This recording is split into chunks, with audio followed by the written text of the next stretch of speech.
Hello and welcome in this new episode of Before It Is All Gone, where we are here in northern Norway in the winter above the Arctic Circle to try to snorkel with orcas.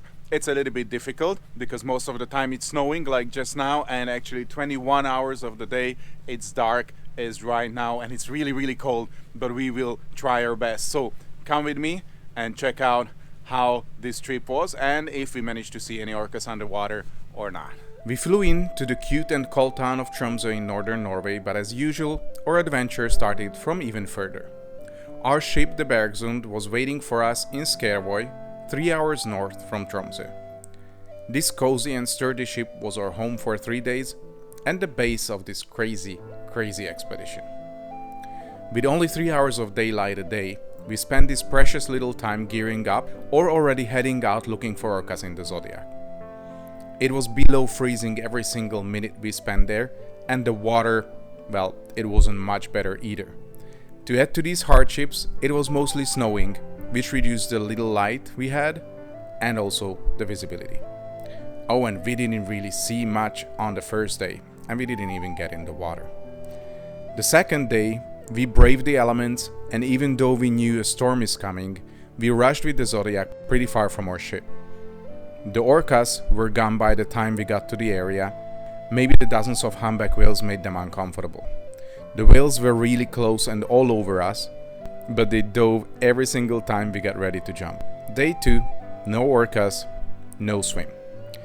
Being this far out, stopping to help a ship without power on the way back meant, well, we got the last bit of our Zodiac ride in the dark and in a snowstorm. The word extreme doesn't even start to describe this. Cold and disappointed we got out of our gear at the end of the day.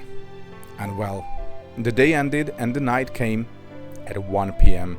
every single day here. After 2 days without being able to swim with the orcas and suffering through these terrible conditions, one would think I was regretting my decision organizing this trip.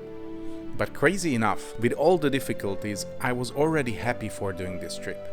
I got to experience a part of the world in the harshest moments which very few people get to experience, even less willingly.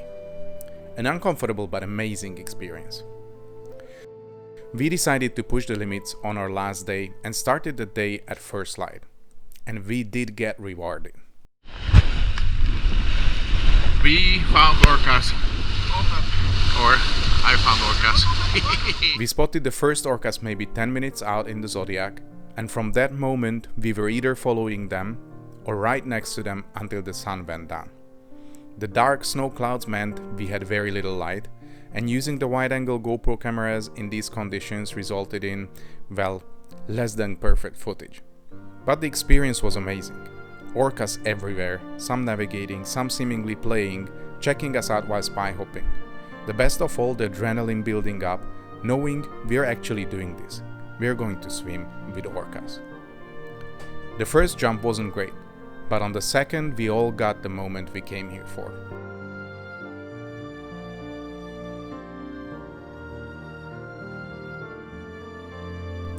Four orcas, including a huge male, swam right next to and under us. Things happened fast, but we jumped again and again, and we got to see these incredible animals over and over again.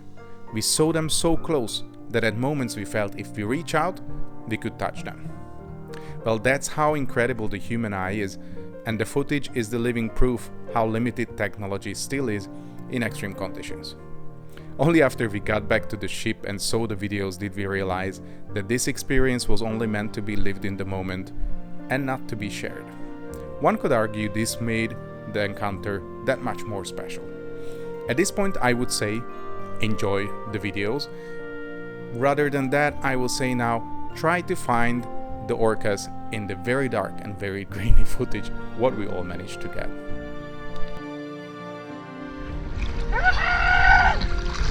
Yes! I flooded my dry suit, but I'm seeing you orcas in the 4 degrees water in Norway. Life is good. On my second jump, I actually tore my dry suit, which slowly got fully flooded, but the adrenaline seemed to keep me going. We only had a few minutes of daylight left. I already decided to not to jump again. Way too cold, camera battery dead, and it's just too dark. Then I realized the orcas brought up the herring bait bowl and they're actually feeding. Of course I ended up jumping, and I swam faster than any of the previous jumps. Managed to reach the bait bowl and spent a few minutes just staring at the orcas tail slapping the herring, then picking them up one by one, right next to me. They really didn't care about us at this point. The video from here is really terrible, but the sounds how the orcas are communicating made me keep it.